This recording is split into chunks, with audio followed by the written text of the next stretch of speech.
এই শোনো, চ্যানেলটি সাবস্ক্রাইব করে ঘন্টাটি বাজিয়ে দিও, কেমন?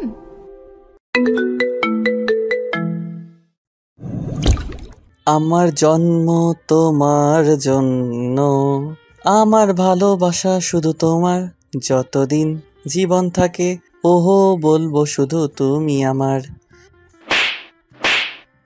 ও আল্লাহ রে, জ্বলে গেল রে, পুড়ে গেল রে আমার গালটা। ওই চুপ, একদম নাকামি করবি না। আমি কই ন্যাকামি করলাম? তুমি তো আমার দুটা মানে গাল লাল করার মতো ওষুধ দিলা, তাহলে আমি কি করব? তোর তো মেরে ফেলা উচিত, বেয়াদব একটা। আমি কি করেছি সেটা তো বলবা। তুই আমাকে দেখে গান গাওয়া শুরু করলি কেন? আপু বিশ্বাস করো, আমি তোমায় দেখে গান গাইনি। আমি তোমাকে তো দেখি নাই যে গান ধরবো। তাহলে গান গাইছিলি কেন? কি আজব মানুষ! গান গাই কেন? যখন মন ভালো থাকে তখনই তো গান গাই, তাই না? তা ঠিক তো। তোর মতো পিচ্ছির কিসের জন্য মন ভালো বলতো শুনি একটু। না, আমার বলতে লজ্জা করছে। তুই বলবি নাকি দিব আরেকটা? না থাক, আর দেওয়া লাগবে না। এমনিতেই গালে মনে হয় 10টা আঙুলের দাগ বসে গেছে। তাহলে বল। আসলে আপু হয়েছে কি জানো, আমি না আজকে অনেক সুন্দর একটা স্বপ্ন দেখেছি। কি স্বপ্ন দেখলি তুই?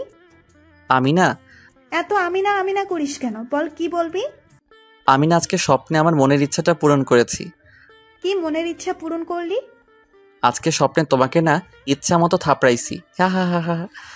বলে দিলাম দৌড়।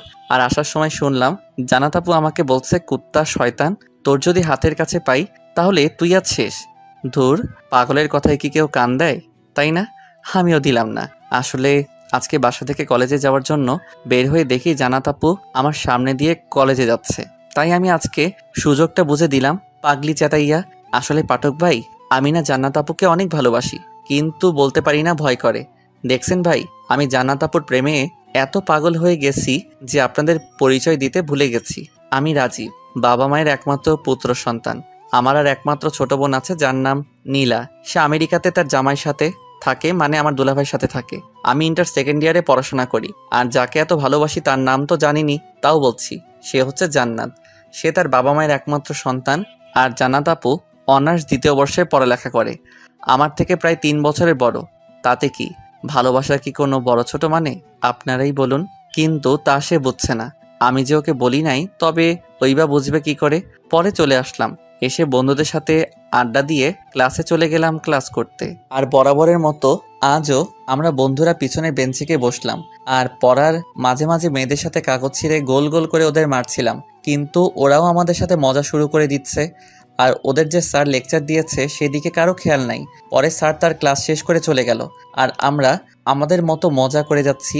একটু পর সব ক্লাস শেষ করে বাইরে বের হচ্ছি, সবাই মজা করতে করতে। হঠাৎ আমি পড়ে গেলাম। কারণ পড়ে গেলাম কারো ধাক্কাকে। কার ধাক্কায় পড়ে গেলাম তা দেখার জন্য আমি একটু প্রস্তুত ছিলাম না। জান্নাত আপু আমাকে ধাক্কা দিছে আর আমার দিকে এমনভাবে তাকিয়ে আছে যেন আমাকে পুরো গিলে ফেলবে। আমি তার এই রূপ দেখে ভয় দিচ্ছি, এক দৌড়ে বাসায় আসলাম।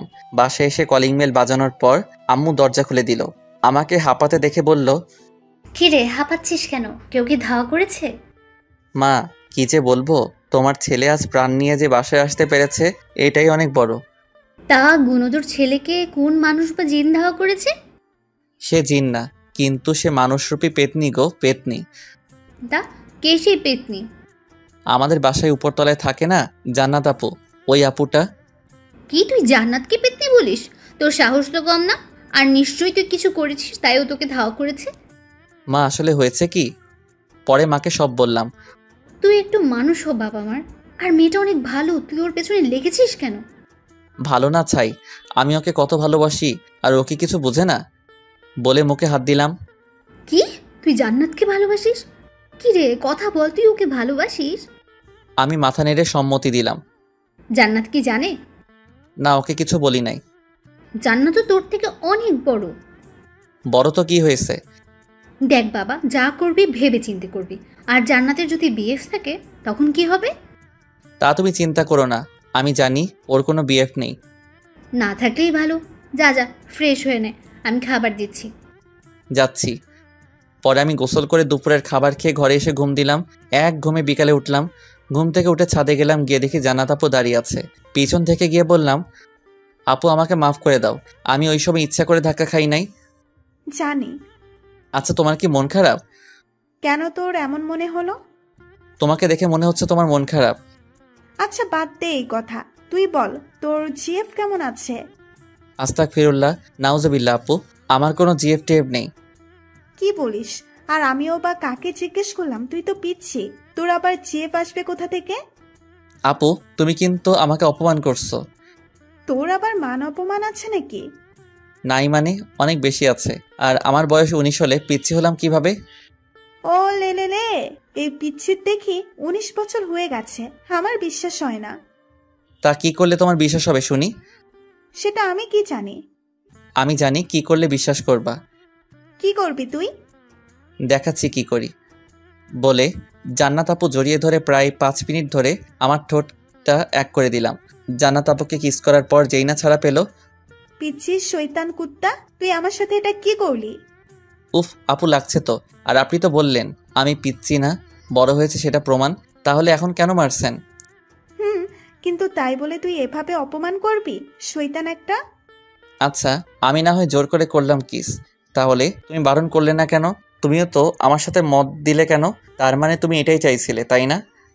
না মানে এটা কেন চাইবো? কারণ তুমি আমাকে ভালোবাসো তাই। তোকে কে বলছে আমি তোকে ভালোবাসি? আর আমি কি তোকে কোনোদিনও বলছি যে আমি তোর মতো পিচ্ছিকে ভালোবাসি? বারে কি বললে? আমি বুঝি না? বুঝি।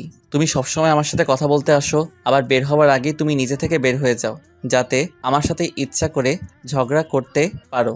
আর আমি যে পিচ্ছি না সেটা কিন্তু একটু আগে প্রমাণ করলাম। আবার যদি প্রমাণ হয় তাহলে এবার কিন্তু কিস করলে 5 মিনিটে না 10 মিনিট আগে ছাড়বো না বলে দিলাম। ওই রাচিব, এবার কিন্তু বেশি বেশি হচ্ছে। তুই কিন্তু আমার হাতে এবার মার খাবি বলে দিলাম। কেন? সত্যি কথা বলছি তাই কি মাইর দিবা? আজকাল সত্যি কথার দাম নাই। তাছাড়া তুমি যে আমাকে ভালোবাসো সেটা আগে বললেই তো পারতে। ওই, আমি তোকে ভালোবাসি না, আর তুই আমার ছোট। ভাবলি কি করে যে আমি তোকে ভালোবাসবো? দূর হ সামনে থেকে। ভালোবাসো না তো আমাকে? না, বাসি না। সামনে যা তো, সামনে থেকে। আচ্ছা যাচ্ছি। তারপরে কিন্তু আমাকে কিছু বলতে আসবে না যে তুমি আমায় ভালোবাসো। তখন কিন্তু আমি তোমাকে মারবো বলে দিলাম। আমি বলবো তোকে ভালোবাসি? এটা কখনো হবে না বলে দিলাম। আর এখন যা তো এখান থেকে, নয়তো আমি চলে যাচ্ছি। তুমি গেলে যাও, আমি এখন যাব না, একটু এখানে লাইন মারবো। কি? কার সাথে লাইন মারবে? সেটা আমি তোমায় কেন বলবো? বলিস না। বলেই জান্নাত আপু চলে গেল। আর আমি ফোন বের করে ফারজানাকে আমাদের বাসার ছাদে আসতে বললাম। ফারজানা আমার সাথে পড়ে আর আমার পাশের বিল্ডিংয়ে থাকে, কিন্তু ফারজানা আমাকে একটু একটু ভালোবাসে। আমি পেছনে ছাদের গেটে তাকিয়ে দেখি কারো ছায়া দেখা যাচ্ছে, মনে হয় জান্নাত আপুর। তাই শিওর হওয়ার জন্য ফোনে মিথ্যা কথা বলার নাটক করলাম। আর দেখি ওই যে ছায়া গেটের ভেতর থেকে বের হচ্ছে। এটা জান্নাত আপু। পরে মিথ্যা নাটক বন্ধ করলাম, এখন আসল নাটক করব। একটু পরে ফারজানা আসলো। আমি ওকে মেসেজ করে সব বললাম যে ওর সাথে এখন মিথ্যা প্রেমের নাটক করব। এই, আমার বাবুটা কেমন আছে? আমার বাবুনি আমার কাছে আসলে কি খারাপ থাকা যায়? তা বাবুনি তুমি কেমন আছো? আমিও ভালো আছি। আমার বাবুটা? তা আমার বাবুনি কি দুপুরে খাইছে? খাইছি। আমার বাবুটা কিছু খেয়েছে? সেও খাইছে। আচ্ছা বাবুনি, তোমার আসতে এত দেরি হলো কেন? তোমার হবু শাশুড়ি আমাকে আসতেই দেয় না, তাহলে কি করব বলো? তাও ঠিক, কিন্তু আমার শাশুড়িটা অনেক ভালো। ভালো না ছাই, আমার বাবুটার সাথে আমার দেখা করতে দেয় না, সে আবার ভালো। তুমি আমার শাশুড়িকে একদম কিছু বলবে না বলে দিলাম।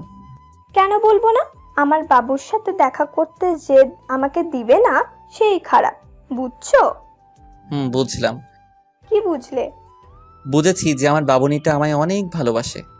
আমার বাবুটা কি আমায় ভালোবাসে না? সেও তোমায় অনেক ভালোবাসে। নাটু। আমি আর ফারজানা মিটিমিটি হাসছি আর চোখে দেখছি যে জান্নাত আপু রাগে ফুলছে, কিন্তু কিছু বলতে পারছি না। একটু রেগে দুঃখে চলে গেল।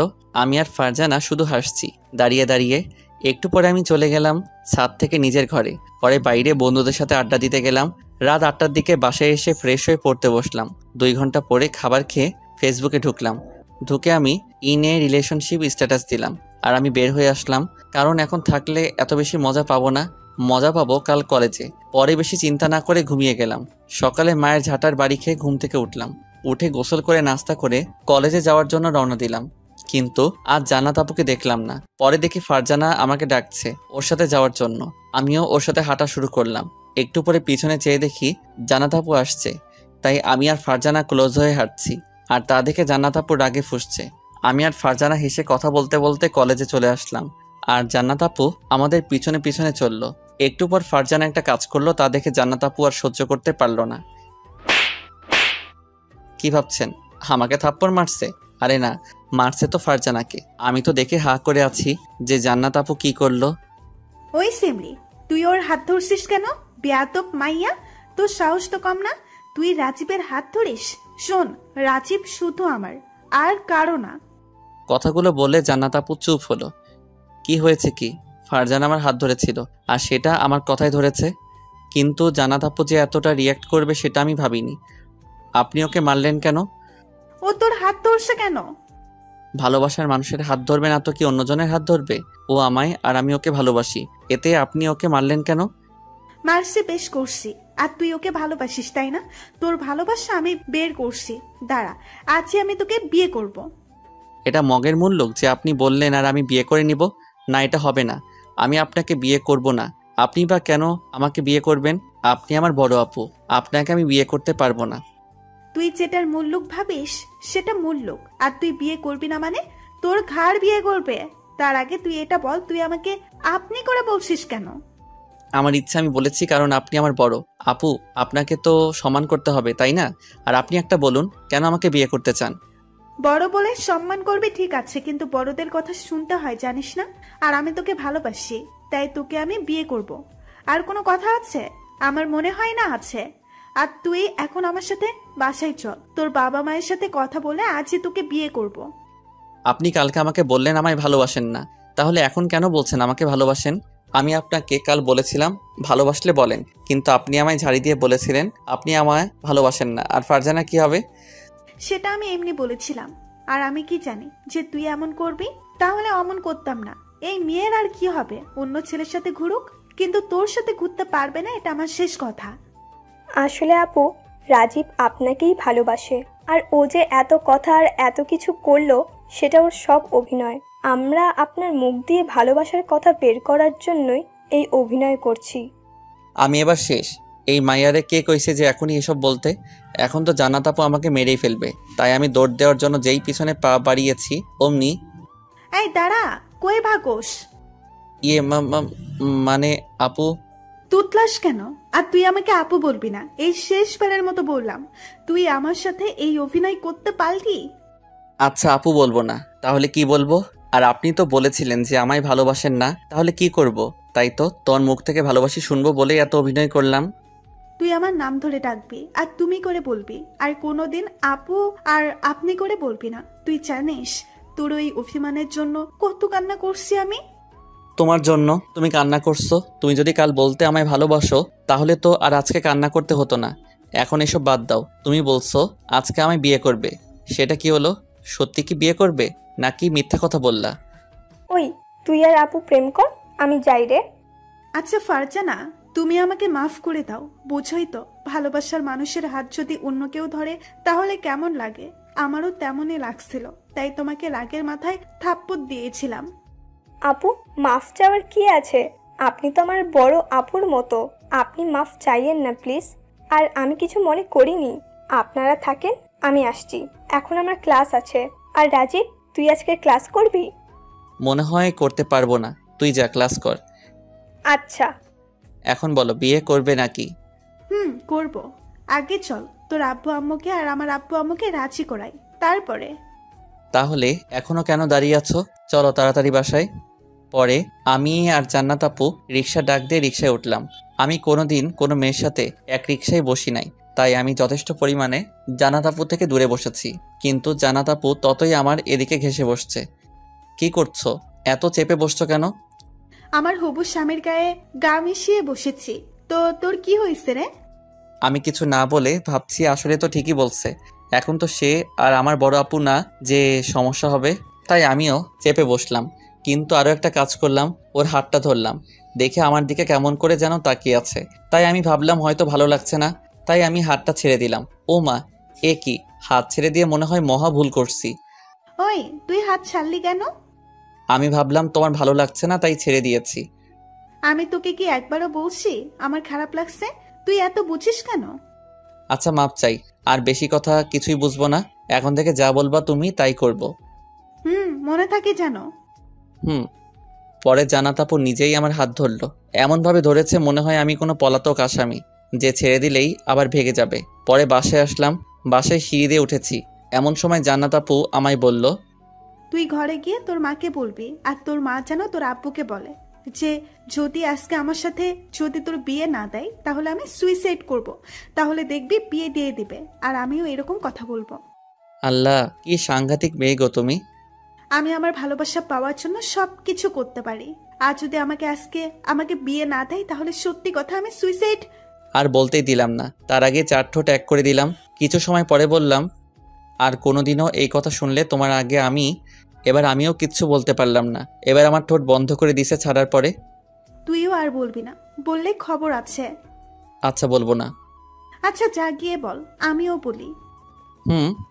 পরে আমি জান্নাত আপুকে ওর বাসায় পর্যন্ত দিয়ে আসলাম, আর আমি বাসায় এসে মাকে বললাম যে তোমার বৌমা রাজি হয়ে গেছে, আর ও আমাকে অনেক ভালোবাসে। পরে জান্নাত আপু যা যা বলল ওইটাও বললাম। শুনে আম্মু বলল যে আম্মু নাকি আব্বুর সাথে কথা বলবে। আম্মু আব্বুর কাছে গিয়ে, তোমার সাথে আমার কিছু কথা আছে, সময় হবে? তোমার কি আমার সাথে কথা বলার জন্য অনুমতি নিতে হবে নাকি? না, কথাটা এমন যে তাই নিচ্ছি। কি এমন কথা বলো শুনি। আমাদের উপরের ঘরের মুর্শিদ ভাইয়ের মেয়ে জান্নাত আছে না, ওনা সুইসাইড করবে। কি বলো এসব? ও কেন সুইসাইড করবে? শুনেছি মেয়েটা অনেক ভালো, কিন্তু একটু রাগী, তাহলে সুইসাইড করবে কেন? ও বলেছে আজকে রাতের মধ্যে যদি বিয়ে না দেয় তাহলে নাকি ও সুইসাইড করবে। বিয়ে করবে? বিয়ে দিয়ে দেওয়া উচিত। তা পাত্রটা কে? সেটাই তো সমস্যা। কিসের সমস্যা? সমস্যা হলো যে পাত্র তোমার আমার ছেলের রাজীব। কি বলো এসব? রাজীব তো ওর থেকে অনেক ছোট, তাহলে কিভাবে সম্ভব তুমি বলো? সেটা ঠিক, কিন্তু ওরা একে অপরকে ভালোবাসে। জান্নাত সুইসাইড করলে তো রাজীব কিছু একটা করে ফেলবে, তখন আমরা কি করব? এবার তুমিই বলো। তাই বলে নিজের থেকে 3 বছরের বড় মেয়েকে বিয়ে করবে? তো কি হয়েছে? আমাদের মহানবী হযরত মুহাম্মদ সাল্লাল্লাহু আলাইহি সাল্লামের কথা কি ভুলে গেছো? উনি তো ওনার থেকে 15 বছরের বড় মা খাদিজা রাদিয়াল্লাহু তাআলা আনহুকে বিয়ে করেছেন। মুহাম্মদ সাল্লাল্লাহু আলাইহি সাল্লাম হলেন মহামানব, আর তুমি তোমার ছেলেকে তার সাথে তুলনা করছো? আমি তুলনা করছি না, কিন্তু আমরা তো ওনারই উম্মত, তাই না? তাই বলছি তুমি ওদের বিয়েটা মেনে নাও। আগে ওর বাবা মায়ের সাথে কথা বলি, তারপর সব সিদ্ধান্ত নিব, এর আগে না। আচ্ছা। পরে আব্বু বাসা থেকে উঠে মনে হয় জান্নাতের বাসায় গেল, আর আমি এসব কথা আড়াল থেকে শুনছিলাম। পরে আম্মু আমার কাছে এসে, তোর বাবাকে বলেছি, এখন জান্নাতের বাসায় গেছে মনে হয়, আজই তোদের বিয়ে হয়ে যাবে। আম্মু তোমাকে অনেক ধন্যবাদ। ধুরবোকা ছেলে, মাকে ধন্যবাদ দেয় কেউ? না মা, কিন্তু তোমার মতো কেউ হয় না। এখন যা একটু রেস্ট নে, তোর আব্বু আসুক, দেখি কি বলে, পরে শপিং করতে যাবি। আচ্ছা। পরে আমি রেস্ট নিতে গেলাম। আসলে আমার আব্বু আর আম্মু অনেক ভালো। আমি আমার আব্বু আম্মুর সাথে অনেকটাই ফ্রিভাবে কথা বলি, কারণ তারা আমায় বলে মনে যা আসে সব প্রকাশ করতে, নয়তো ভবিষ্যতে কষ্ট পেতে হয়। আর আমি তাদের সাথে সব কিছু শেয়ার করি, কিন্তু নিজের বিয়ের কথা কিভাবে নিজের মুখে বলি তাই আম্মুকে বলছি। আর আব্বু তো দেখলেনি কি করলো, হঠাৎ আমার ফোনে কল আসলো। ফোনের দিকে তাকিয়ে দেখি জান্নাত আপু ফোন করেছে। তাড়াতাড়ি ফোনটা রিসিভ করলাম। এই জানিস, তোর আব্বু না আমাদের বাসায় এসে বিয়ের কথা ফাইনাল করে গেছে।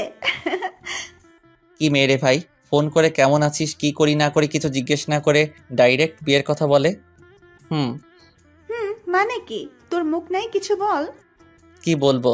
যে মেয়ে হবু স্বামীকে তুই করে কথা বলে তার সাথে কি কথা বলবো? ও তাই? আমার বাবুটার সাথে কিভাবে কথা বলবো?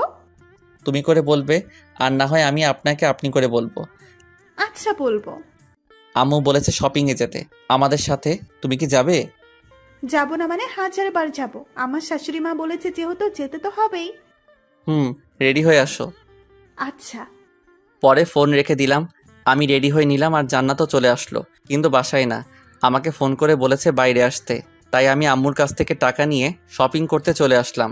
আমরা দুজনে শপিং করে বাসায় এসে দেখলাম আমার সব কাজিনরা, চাচা চাচি, খালা খালুরা চলে আসলো, আর আমার কিছু বন্ধুরাও চলে আসলো।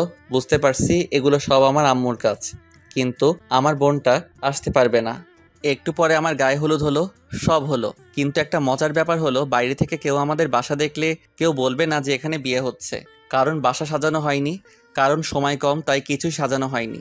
শুধু আমাদের সাজানো হবে আর বাসর ঘর সাজানো হবে। পরে আমাদের বিয়েটা হয়েই গেল। আর শালা বন্ধুগুলো আমারে যাইতেই দিবে না। বাসর ঘরে মনে হয় রাত প্রায় 11টা বাজে, তখন যাইতে দেয় আর বলে, আরে ভাই, বিয়ে তো করলি, এখন তো ভুলে যাবি, তাই যাওয়ার জন্য পাগল হয়েছিস। কি করবো আর, তাই মুখ বুজে সহ্য করে নিচ্ছি। একটু পরে যা দেখলাম তা দেখার জন্য একটু প্রস্তুত ছিলাম না। নতুন বউ এত রাতে ছাদে আসছে, মানে জান্নাত আপু আসছে। আর আইসাই, এই শয়তানগুলো, তোরা এখানে কি করিস? আর তোরা রাজীবকে এভাবে আটকিয়ে রাখছিস কেন? যা এখান থেকে, কাজ নেই তোদের? যাচ্ছি আপু। আর তুই এখানে কি করিস? খালি বন্ধুদের সাথে আড্ডা আর আড্ডা, তাই না? আজ থেকে তুই আমাকে টাচ করবি না, শয়তান একটা। বলেই চলে গেল। আর আমি আবুলের মতো দাঁড়িয়ে ওর যাওয়া দেখছি। এটা কি হলো আমার সাথে? আমি তো যেতেই চাইছিলাম, কিন্তু বন্ধুরাই তো যেতে দিল না। এখন কি হবে আমার? পরে আমি জলদি করে ঘরের দিকে পা বাড়ালাম, কিন্তু ঘরে ঢোকার আগেই, ওই আহাম্মুক, তোর কি কাণ্ডজ্ঞান হবে না? নতুন বউকে ঘরে একা রেখে বন্ধুদের সাথে আড্ডা দেস? যা যা ঘরে যা, দেখ কপালে কি আছে। যাচ্ছি, দেখি কি আছে কপালে। পরে আমি ঘরের দরজার সামনে গেলাম। একটু হালকা করে দরজা খুলে দেখি বিছানা 2টা করা, একটা খাটে আর একটা নিচে করা। তাই আমি ভিতরে ঢুকে বললাম, এই নিচে বিছানা করছো কেন? কেন মানে? এখানে ঘুমানোর জন্যই তো করা হয়েছে। না, তুমি আমার সাথে বিছানায় শোবে, তুমি নিচে শুতে পারবে না। হেই মিস্টার, আপনার মনে হয় কোনো ভুল হচ্ছে। কিসের ভুল? আমি নিচে ঘুমাবো না, তুই ঘুমাবি। যা নিচে ঘুমা। কি আবোল তাবোল কথা বলছো? তোমার মাথা ঠিক আছে তো? আমার মাথাটা একদম ঠিক আছে, তুই যা নিচে ঘুমা। আর খবরদার আমাকে ছুবি না বলে দিলাম। না, আমি নিচে ঘুমাবো না। আর তুমি আমার বউ, আমি তোমাকে ছুবো না তো কাকে ছুবো বলো? কারো ছোঁয়া লাগবে না, তুই নিচেই ঘুমাবি। আর আমাকেও ঘুমাতে দে। তুমি প্লিজ বোঝার চেষ্টা করো, আমি কোনোদিন নিচে ঘুমাই নাই যে এখন ঘুমাবো। ঘুমাস নাই, এখন ঘুমাবি। বলেই জান্নাত আপু খাটে শুয়ে পড়লো। আর আমি কোনো কথা বলতে পারলাম না। আমি কি করব, তাই বাধ্য হয়ে নিচে শুয়ে পড়লাম। দূর, ঘুমো আসছে না তো, ভালো লাগছে না। বাসর ঘরে নাকি এমন হয়? তাহলে বলবো কারো কপালে যেন এমন না হয়। ও আল্লাহ, তুমি কই? একটা দড়ি ফেলাও, আমি উপরে উঠা যাই। আর ভালো লাগে না। এইসব ভাবতে ভাবতে ঘুমিয়ে গেছি, কখন বুঝি নাই। সকালে যখন ঘুম ভাঙলো দেখি আমি নড়তে পারছি না। তাই ভালো করে চোখটা খুলে দেখি জান্নাত আপু আমার উপরে শুয়ে আছে। তাই আমি তাড়াতাড়ি উঠে পড়লাম। না জানি আবার কি বলবে। আমি উঠছি, তাই জান্নাত আপুর ঘুম ভেঙে গেছে। আর উঠেই, ওই তুই উঠলি কেন? না মানে তুমি আমার উপরে শুয়ে আছো, তাই ভাবলাম যদি আমি ছুঁই তাহলে তোমার সমস্যা হবে। এটা বলে আমি বাথরুমে ফ্রেশ হতে চলে আসলাম। ওকে কোনো কথা বলতে দিলাম না, আর কিছু বলার নাই। যে মেয়ে তার স্বামীকে নিচে ঘুমাতে দেয় তার সাথে আমার কথা নাই। আমার অনেক কষ্ট হয়েছে নিচে শুয়ে। আমার মনে হয় জান্নাত আপু আমাকে ভালোবাসে না। যদি ভালোই বাসতো তাহলে এমন করতে পারতো না। আমি ফ্রেশ হয়ে ঘরে এসে দেখি জান্নাত আপু নেই, মনে হয় বাইরে গেছে। তাই আমিও আর খোঁজাখুঁজি না করে কলেজের ড্রেস পরে রেডি হয়ে বসার ঘরে গেলাম। গিয়ে দেখি সবাই বসে আছে। আর আমাকে কলেজ ড্রেস পরে দেখে আম্মু বলল, কিরে, তুই কি কলেজে যাবি? যাব। কেন, যেতে কি মানা আছে নাকি? মানা থাকবে কেন? বলেছিলাম তুই কালকে বিয়ে করলি আর আজই কলেজে যাবি, তাই বলছিলাম। না আম্মু, আজই কলেজে যাব। আর বিয়ের জন্য কি আমার পড়ালেখা থেমে যাবে নাকি? আমি আমার মতো চলবো। আচ্ছা, খেয়ে যা, তোর সাথে পরে কথা বলবো। না, আমি এখন খাবো না, একটা গুরুত্বপূর্ণ ক্লাস আছে। আচ্ছা যা। আমি চলে আসলাম, কিন্তু জান্নাত আপুকে কিছুই বলিনি। আর ওর দিকে তাকাইও নাই, তাকিয়ে লাভ নাই, কারণ রাতে যে কাজ করেছে এরপরে আমার মনে হয় শুধু আমাকে কষ্ট দেওয়ার জন্য বিয়ে করেছে। আমি কলেজে চলে আসলাম। যেই না কলেজে গেছি দেখি সবাই আমাকে দেখে ভূত দেখার মতো করে তাকিয়ে আছে। তাই ওদের কাছে গিয়ে বললাম, কি রে এইভাবে তাকিয়ে আছিস কেন? কি দেখিস? তুই কাল বিয়ে করলি আর আজ কলেজে? কেন, আসতে পারি না মনে হয়? আসতে পারিস, কিন্তু এখন নতুন বিয়ে হয়েছে। ওই তুই ভাবির সাথে মজা করবি কয়দিন, আর তুই কলেজে চলে আসলি, তাই বললাম। আমার ইচ্ছা, আমার যখন মন চাই কলেজে আসবো, যখন মন চাইবে না কলেজ থেকে চলে যাব। ওরা আর কিছুই বলল না। ওরা বুঝে গেছে আমার মন খারাপ, তাই এমন করছি। পরে আমি সব ক্লাস করে বের হলাম। যেখানে আমি একদিনও সব ক্লাস করি না সেখানে আমি আজ সব ক্লাস করছি। আর তা দেখে অবাক সবাই। আমার ফোন বন্ধ ছিল, কেউ ফোন দিতে পারবে না। তাই একটা কাজ করি, তাহলে তো বন্ধুদের সাথে আড্ডা দেই, তখন দেখি মন ভালো হয় নাকি। পরে চলে গেলাম বন্ধুদের সাথে আড্ডা দিতে। প্রায় রাত 8টা পর্যন্ত আড্ডা দিলাম। পরে মোবাইল খুলে দেখি মায়ের আর বাবার নাম্বার থেকে 100টা কল আসছে, আর জান্নাত আপুর নাম্বার থেকে 150টার মতো। তাই আমি ভাবলাম বাসায় কিছু একটা হয়েছে কিনা, তাই তাড়াতাড়ি বাসায় রওনা দিলাম। হাঁটতেছি, এমন সময় দেখি জান্নাত আপুর ফোন আসছে। আমি ওর ফোন ধরলাম না, আবার হাঁটা শুরু করলাম। কিছু দূর হাঁটতেই মায়ের নাম্বার থেকে ফোন আসলো, রিসিভ করলাম। মা বলো। হারামজাদা, তুই সারাদিন ধরে বাসায় ফিরিস না, আর তোর ফোন বন্ধ কেন?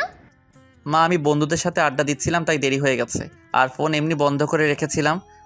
তুই এক্ষুনি বাসায় আয়। বাসার কাছে আছি, আসছি আমি। পরে ফোন কেটে দিয়ে বাসার দিকে আসলাম। বাসায় এসে কলিং বেল দিতে দরজা খুলে গেল। মনে হয় আমার জন্য অপেক্ষায় ছিল। আমি ভিতরে ঢুকে অবাক। আমি ঘরের ভিতরে ঢুকে দেখি মা বাবা, জান্নাতের মা বাবা সবাই বসার ঘরে বসে আছে, কিন্তু জান্নাত আপুকে দেখছি না। জান্নাত কই গেল? আইসে হারামজাদা। ওই কই ছিল এতক্ষণ? তুই জানিস ঘরের কি অবস্থা? কি হয়েছে ঘরে? তুই জানিস বৌমা এখনো কিছু খায়নি, সেই সকাল থেকে না খেয়ে আছে। ও কেন না খেয়ে আছে? তুই নাকি ওর সাথে রাগ করেছিস, তাই না খেয়ে আছে। আমি দেখছি বলে নিজের ঘরের কাছে আসলাম। দেখি গেট লাগানো। কয়েকবার টোকা দিলাম, পরে আমার কণ্ঠ পেয়ে দরজা খুলে গেল। দরজা খুলতে দেরি, কিন্তু আমাকে টেনে নিতে দেরি হলো না। আমার শার্টের কলার ধরে টেনে নিয়ে দরজা লাগিয়ে শুরু করে দিল। কি শুরু করলো বুঝেন নাই তো? দাঁড়ান বুঝিয়ে বলি। জান্নাত আপু আমাকে ভিতরে নিয়ে আমার সুন্দর গায়ের উপরে ভালোবাসার অত্যাচার শুরু করে দিল। কি হচ্ছে এটা? আমার দম বন্ধ হয়ে যাচ্ছে তো, ছাড়ো। চুপ করে থাকো, বেশি কথা বলবে না। যা করছি করতে দাও। সারাদিন কষ্ট দিয়ে তো মন ভরেনি, একটু আদর করছি তাও ওনার সমস্যা। আমি কিভাবে কষ্ট দিয়েছি? তুমি তো আরামে আছো তাই না? আর এখন কেন কান্না করছো? আমি কই আরামে আছি? তুমি না থাকলে যে আমার কিছুই ভালো লাগে না। আর আমি জানি তুমি কেন এত রাগ করে আছো। তুমি সারাদিন মোবাইল কেন বন্ধ করে রাখছো, এটা বলো। আমার ফোন আমি বন্ধ করেছি, এতে তোমার কি? তুমি নিজের মতোই থাকো, আর আমি তোমার উপর রাগ করিনি। আর তুমি সারাদিন না খেয়ে আছো কেন? যাও খেয়ে নাও। আমি তো তোমাকে ছাড়া খাবো না। আগে তুমি খাবে, পরে আমি খাবো। আমি জানি তুমি আমার উপর রাগ করে আছো। না খাইলে নাই, আমি খাবো না। আর আমি কেনই বা রাগ করবো তোমার উপরে? তুমি তো কোনো অন্যায় করনি যে আমি রাগ করব। না, আমি কালকে তোমার উপর অন্যায় করেছি, দোষ করেছে তোমার বন্ধুরা, কিন্তু আমি শাস্তি দিছি তোমাকে, আর এই শাস্তির ফল পাচ্ছি আমি। আমি তো তোমাকে কিছু বলিনি যে তুমি শাস্তির ফল পাচ্ছ। আর তুমিও বা কখন আমাকে শাস্তি দিলে? আমার তো মনে নেই। আমি জানি তুমি যা করো সব সঠিক কাজ করো। তুমি তো কোনো ভুল করতে পারো না, সব ভুল তো আমি করি। দেখো, সারাদিন অনেক কষ্ট দিয়েছ, প্লিজ আর কষ্ট দিও না। আমি আর নিতে পারছি না, প্লিজ আমাকে মাফ করে দাও। তুমি কোনো ভুল করো নাই, আমি ভুল করেছি। আর আমি তোমাকে এখন সারাদিনের সব ভুলের মাসুল দেব।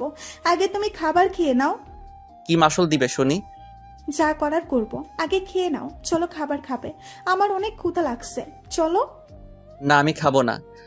কেন খাবা না? আমি তো মাপ চেয়ে নিচ্ছি, তাও কেন খাবে না? তুমি না খাওয়াই দিলে আমি খাবো না। ও তাই বুঝি? আমার পিচ্ছি বটটা আমার হাতে খাবে বুঝি? যাও, অনেক ক্ষুধা লাগছে। পরে জান্নাত খাবার আনতে গেল। আর আপনারা ভাবছেন হয়তো আমি কেন এত তাড়াতাড়ি মাফ করলাম। আরে ভাই, বড়টা তো আমার, তাহলে আমি রাগ করলে তো আমারই ক্ষতি হবে তাই না? যদি আমি রাগ করি তাহলে তো ভালোবাসা পাবো না, তাই আর রাগ করি নাই। একটু পরে জান্নাত খাবার নিয়ে আসলো। দেখি 2টা প্লেট নিয়ে আসছে, তাই আমি বললাম, এই তুমি 2 প্লেটে খাবার আনছো কেন? শুধু কি তুমি খাবে, আমি খাবো না? দুজনে 1 প্লেটে খাবো। তুমি আমায় খাইয়ে দিবে আর আমি তোমায়। কি খাবে না আমার হাতে? ও মা, বলতে দেরি ভাত এনে খাইয়ে দিতে দেরি হলো না। পরে আমিও খাইয়ে দিলাম। এভাবে খাওয়ানোর পর জান্নাত প্লেট ধুয়ে বাকি সব কাজ করে রাত 10টার দিকে রুমে আসলো। আমি ঘুমিয়ে পড়েছিলাম, কিন্তু উনি এসে টানাটানি শুরু করে দিল। এই উঠো উঠো। আমার মাথায় একটা শয়তানি বুদ্ধি আসলো তাই। আচ্ছা আমি তো ভুলেই গেছিলাম, তুমি খাটে শোবে আর আমি নিচে ঘুমাবো।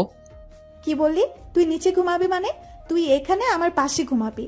আর যদি এখন আমাকে ছাড়া অন্য জায়গায় শুবি, তাহলে তোর খবর করে ছাড়বো বলে দিলাম। আচ্ছা ঠিক আছে, ভালো করে বললেই তো হয়। এত ভয় দেখাও কেন? আমি তো তোমায় ছাড়া ঘুমাবো না, শুধু একটু দুষ্টামি করছিলাম তাই আর কি। এখন শুয়ে পড়ো, আমি লাইট বন্ধ করে আসছি। আমি শুয়ে পড়লাম। পরে জান্নাত লাইট বন্ধ করে ডিম লাইট আলো জ্বালিয়ে দিল। আহ কি রোমান্টিক সময় রে ভাই। লাল ডিম লাইটের আলোতে জান্নাতকে একদম পরীর চেয়েও সুন্দর লাগছে মনে হয়। জান্নাত আমার বুকের উপর শুয়ে। কি দেখছো এমন করে? আমার পরীর চেয়েও সুন্দর বউকে দেখছি। শুধু কি দেখেই যাবে নাকি আর কিছু করবে? আর কি করব? না, কিছু করা লাগবে না, তুমি ঘুমাও। বলেই আমার বুকের থেকে বালিশে শুয়ে পড়ল। এই আমি তো মজা করছিলাম, তুমি কি রাগ করলে? ওকে জোর করে আমি আমার বুকে নিয়ে আসলাম। ছাড়ো আমায়, ছাড়ো। না ছাড়বো না, আমি আমার বউকে ধরেছি, তোমার কি? তাই তো। আচ্ছা, আমার একটা কথা রাখবে? কি কথা বলো? আমি তোমার সব কথা দরকার পড়লে আমার জীবন দিয়ে রাখার চেষ্টা করব। জীবন দেওয়া লাগবে না, শুধু ভালোবাসা দিলেই চলবে। কি কথা বলো? আমার না একটা বেবি লাগবে তোমার মতো। তাই বুঝি? তার জন্য কি করা লাগবে একটু শুনি। কেন, তুমি মনে হয় জানো না? আমি তো পিচ্ছি মানুষ, আমি কি করে জানবো? তুমি আমার বড়, তাই তুমি শিখিয়ে দাও। তাই বুঝি আমার পিচ্ছি বর? আর কিছু বলতে পারলাম না, তার আগে ইতিহাস গড়া শুরু হয়ে গেছে। এই ইতিহাস কোথাও কোনোদিন বইয়ে পাওয়া যাবে না, শুধু বিবাহিতরাই বলতে পারবে। সকালে ঘুম ভাঙার পর দেখি জান্নাত আমার বুকের উপর নেই। তাহলে গেল কই? ওই তো বাথরুম থেকে গুনগুন গানে আওয়াজ আসছে, তার মানে বাথরুমে আছে মনে হয়, গোসল করতে গেছে। তাই আমি আবার ঘুমিয়ে পড়লাম, কারণ যে পর্যন্ত জান্নাত আমাকে ডাক না দিবে সেই পর্যন্ত আমি উঠবো না। একটু পরে দেখি বাথরুমের দরজা খোলার শব্দ পেলাম, তাই তাড়াতাড়ি আবার শুয়ে পড়লাম। চোখ হালকা খুলে দেখি জান্নাত ড্রেসিং টেবিলের সামনে বসে সাজছে, কিন্তু মনে হয় সাজায় মন দিতে পারছে না। একটু পরে আমার কাছে আসতে লাগলো, তাই আমি আবার চোখ বন্ধ করে ফেললাম। আমার কাছে এসে আমার কানের ভিতর মনে হয় ওর চুলগুলো দিয়ে সুরসুরি দেওয়ার চেষ্টা করছে, কিন্তু ও তো জানে না আমার সুরসুরি নেই, তাই দিয়ে লাভ নেই। একটু পরে আর সহ্য করতে না পেরে আমার ঠোঁটের সাথে ঠোঁট মিশিয়ে দিল। আহ, কি আনন্দ! এই আনন্দ কি আর সহ্য হয়? তাই আমিও রেসপন্স করা শুরু করে দিলাম। প্রায় 5 থেকে 7 মিনিটের মতো সুখের সাগরে ভাসলাম আমরা দুজনে। জান্নাত যখন ছাড়া পেল, ওরে দুষ্টু পিচ্ছি বর আমার, জেগে মজা নেওয়া হচ্ছে তাই না? তো কি করব? ঘুম থেকে উঠে দেখি তুমি নেই। পরে দেখি বাথরুম থেকে বের হচ্ছ, তাই ভাবলাম একটু দুষ্টামি করি, যদি কোনো ভালো কিছু হয়। তাই নাকি? তো কি ভালো হয়েছে শুনি? এই যে হয়েছে, এইটাই তো ভালো। যা দুষ্টু, তোমার কোনো শরম নেই। শরম থাকলে কি সিনিয়র আপুর সাথে প্রেম করতাম নাকি? আপু বলবা না, নইলে খেয়ে ফেলবো। আচ্ছা, লবণ মরিচ নিয়ে আসো আর খাওয়া শুরু করো। লবণ মরিচ লাগবে না, এমনিতেই কাঁচা খেয়ে ফেলবো। ছি ছি, তোমার ঘৃণা নেই? তুমি আমাকে কাঁচাই খেয়ে ফেলবে? তোমাকে কাঁচা খাবো না, রান্না করে খাবো, এটা আমার ব্যাপার। আচ্ছা খেও, শুধু বলো কোথা থেকে খাওয়া শুরু করবা। বলছি না এটা আমার ব্যাপার? তুমি চুপ থাকো আর রেডি হয়ে নাও, একসাথে কলেজে যাবো। সে না হয় নেব, কিন্তু তার আগে আরো একটা দাও না গো। কি দিব? একটু আগে যা দিলা ওইটা আবার দাও। আর না, অনেক দেরি হয়ে যাচ্ছে, যাও বলছি, রেডি হয়ে নাও। না, আগে দিবা তারপরে। ওই তুই যাবি নাকি? আর কথা না বলে দিলাম বাথরুমে দৌড়, কারণ আমি জানি জান্নাত রেগে গেলে তুই তোকারি শুরু করে দেয়। আমি জান্নাতের এই চেহারাটাকে অনেক ভয় পাই। বাথরুমে গিয়ে গোসল করে ফ্রেশ হয়ে কলেজের ড্রেস পরে রেডি হয়ে খাবার খেতে গেলাম। গিয়ে দেখি সবাই টেবিলে বসে আছে, আমার মনে হয় আমার জন্য অপেক্ষা করছে, তাই আমিও ওদের সাথে যোগ হলাম। হঠাৎ আউ বলে একটা চিৎকার দিলাম। খাবার খাচ্ছি এমন সময় জান্নাত আমার পায়ে একটা চিমটি কাটলো, তাই আমি চিৎকার দিয়ে উঠছি। আম্মু বলল, কি হয়েছে, এভাবে চিৎকার দিস কেন? কিছু না। মা, মনে হয় ওকে মশা কামড় দিচ্ছে। আম্মু, অনেক বড় মশা। চুপচাপ খা। আমি আর কথা না বলে খেতে লাগলাম। জান্নাত আমার সহ বাকি সবার প্লেটে খাবার দিচ্ছে, আর আমরা খাবার খাচ্ছি। পরে আমি বললাম, এই জান্নাত তুমিও খেয়ে নাও। না, পরে খাবো, তোমরা আগে খেয়ে নাও। না মা, তুইও বস, খেয়ে নে আমাদের সাথে। না না, তোমরা খেয়ে নাও। না, বসো, খেয়ে নাও। কি করে খাবো? হাতটা কেটে গেছে। কি করে কাটছে তোমার হাত?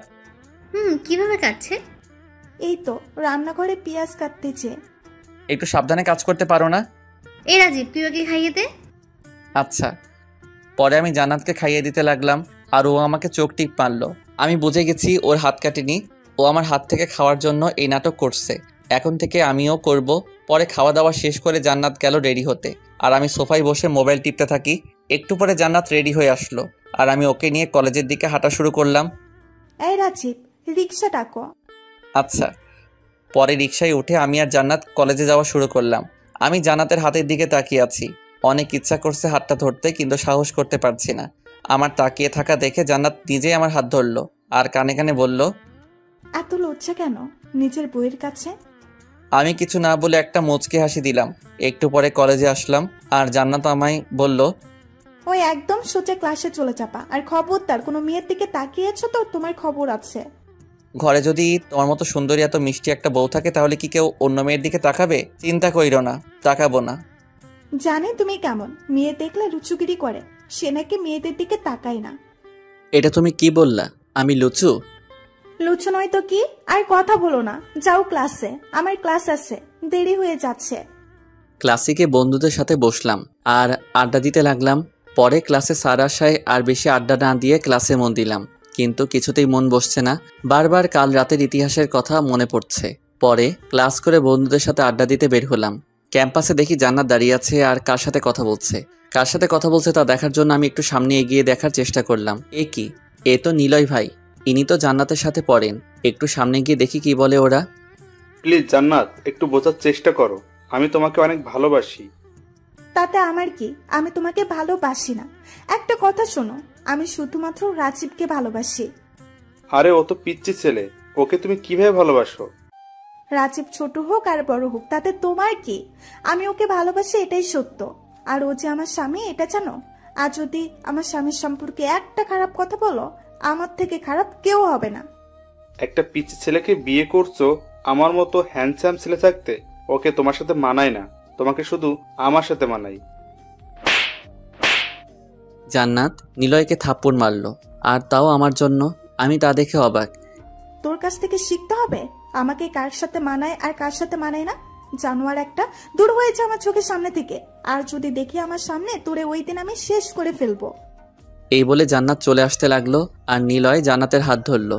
আর তা দেখে আমার মাথা গরম হয়ে গেছে। তাই আমি গিয়ে, নিলয় ভাই হাতটা ছাড়েন।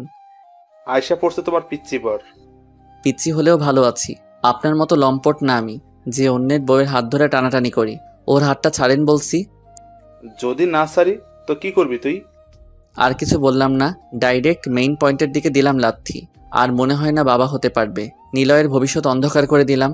আর ভবিষ্যতে কোনো মেয়ের সাথে কিছু করার আগে 1 কোটিবার ভাববে।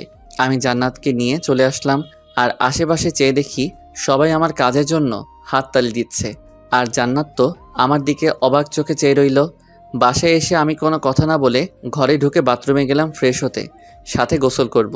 কিন্তু শরীরের পানি ঢালার পরে দেখি আমি কাপড় নিয়ে আসি নাই। তাই আম্মুকে ডাকছি, মা, মা, ও মা, আমার কাপড় দিয়ে যাও, আমি তো কাপড় আনি নাই।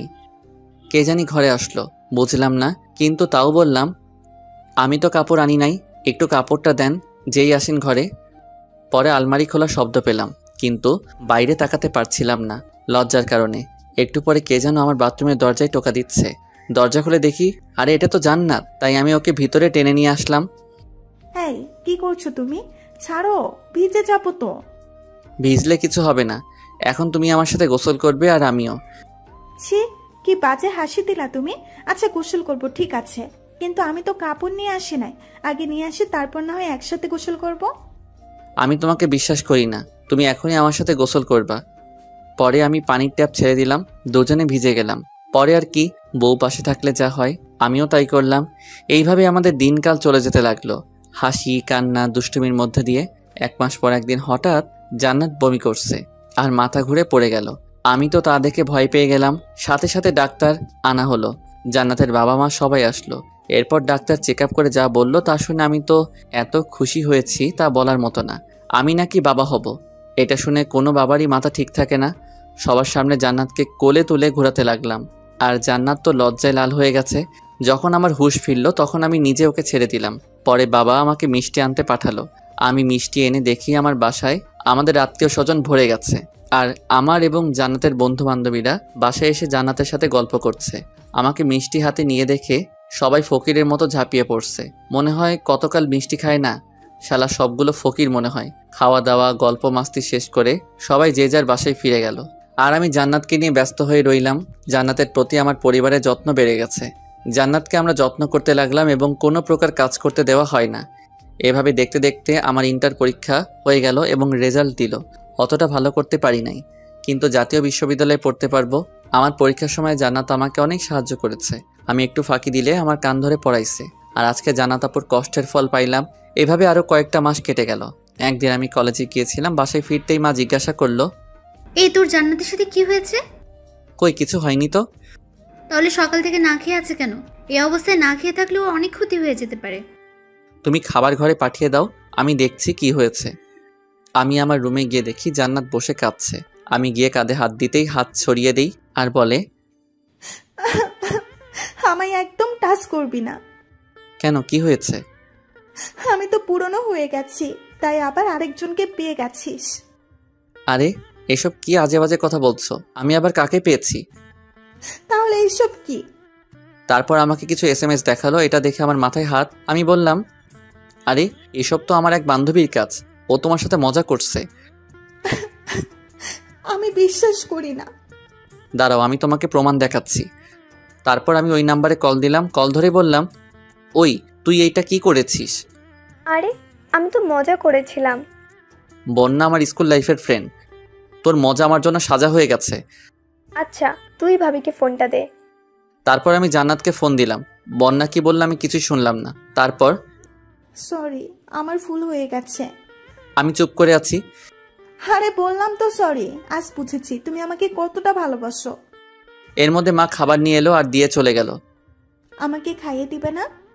আমি চুপ করে আছি। এবার কথা না বললে কিন্তু আমি ওই দূর আকাশে চলে যাব। কথাটা শোনা মাত্রই আমি জড়িয়ে ধরলাম আর বললাম, ভুল করেও আমাকে ছেড়ে যাওয়ার কথা বলবে না, তাহলে যে আমি বাঁচবো না। এটা শুনে কেঁদে দিল আর বলল, এতটা ভালোবাসো আমায়? নিজের থেকেও বেশি। তারপর আমি জান্নাতকে খাইয়ে দিলাম। ধীরে ধীরে ডেলিভারির দিন ঘনিয়ে আসতে লাগলো আর মনে হতে লাগলো আমি জান্নাতকে হারিয়ে ফেলবো না তো। আজকের জান্নাতে ডেলিভারি হবে, না জানি কি হয়। আল্লাহ তুমি দেখো আমার সন্তান আর জান্নাতের যেন কিছু না হয়। আজ যেন ভয়টা আরও বেশি করছে। এখনও ডেলিভারি শেষ হয়নি। কিছুক্ষণ পর ডাক্তার বাইরে এসে বলল, শুভকামনা রাজীব সাহেব, আপনার মেয়ে সন্তান হয়েছে। আমি তো শুনে কেঁদে দিয়েছি খুশিতে। পরে চোখ মুছে, জান্নাত কেমন আছে? জান্নাত এখন সুস্থ আছে, তবে জ্ঞান ফিরে আসেনি। জ্ঞান ফিরে আসলে সবাই দেখতে পারবেন। এটা বলে ডাক্তার চলে গেল। সবাই আমার মেয়ের কাছে গেল, সাথে আমিও গেলাম। আমার মেয়ে দেখে একদম ওর মায়ের মতো হয়েছে। পরে সবাই আমার মেয়েকে নিয়ে জান্নাতের কাছে গেল, সাথে আমিও আছি। জান্নাতের কাছে গিয়ে প্রথমে আমি ওর কপালে একটা চুমু দিলাম আর সবাই যে যার মতো চলে গেল। আমি আমার মেয়েকে জান্নাতের কোলে দিলাম। মেয়েকে পেয়ে চোখ দিয়ে পানি পড়ে কেন? আর আমি ওর চোখের পানি মুছে দিয়ে বললাম, আরে পাগলি কাঁদে না, আমাদের মেয়ে তো, এতে কাঁদার কি আছে? আমি কই কাঁদছি, শুধু অবাধর্য পানি বেরিয়ে আসছে আনন্দে। আমি হাসবো না কাঁদবো বুঝতেছি না, তাই আমি আর কিছু বললাম না। জান্নাতকে রিলিজ করে দিল, কারণ বেশি কিছু হয়নি তাই জলদি ছুটি দিল। জান্নাত আর আমার মেয়েকে পেয়ে বাড়ির সবাই আনন্দের সীমা নাই। গল্পটা কেমন লাগলো জানাতে ভুলবেন না। ধন্যবাদ সবাইকে।